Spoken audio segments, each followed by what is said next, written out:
বলে আমার সোনা মা, তুমি কি করছো? শেষিয়ে বলো। বল্টু তোমার সাথে খেলা করছে? কি ব্যাপার? রাজু মনে হলো মেসেজ পাঠিয়েছে বাইরে যাবে তাই। বল্টু তুই মামনির সাথে খেলা কর, আমি একটু বাইরে থেকে ঘুরে আসি রাজুর সাথে। দেখ রাজু মেসেজ পাঠিয়েছে, তোর ম্যাডামকে কিছু বলিস না। ম্যাডাম!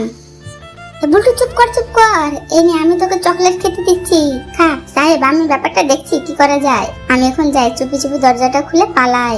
এই রনি, এতক্ষণ সময় লাগে বেরিয়ে আসতে? আয় তাড়াতাড়ি আয়। রনি, তুমি কোথায় পালাচ্ছ? না না, আমি পালাবো কেন, আসলে রাজু এসেছে তো তাই আমি দরজাটা খুলে দিচ্ছিলাম। আয় রাজু, ভিতরে আয়। দুজনে ভিতরে এসে বসে বসে গল্প করো, আমি তোমাদেরকে খাবার দিচ্ছি। কিরে রনি, তোর বউটা এমন কেন? সবসময় তোকে নজরবন্দি করে রাখে।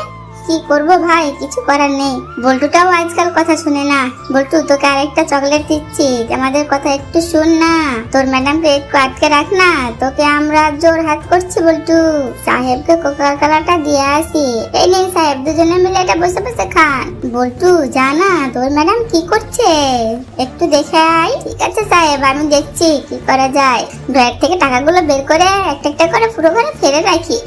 বাস হয়ে গেছে, এবার যাই ম্যাডামকে ডেকে নিয়ে আসি। ম্যাডাম ম্যাডাম, কি হয়েছে রে বল্টু, কি বলছিস? ঘরে গিয়ে দেখেন কি হয়েছে, চল দেখি তো।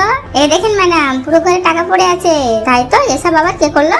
এই তো ম্যাডাম ঘরে ঢুকে পড়েছে। এবার আমি দরজাটা লাগিয়ে দিয়ে দরজার কাছে শুয়ে পড়ি। এই বল্টু, তুই একটা কি করলি? তুই দরজা দিলি কেন?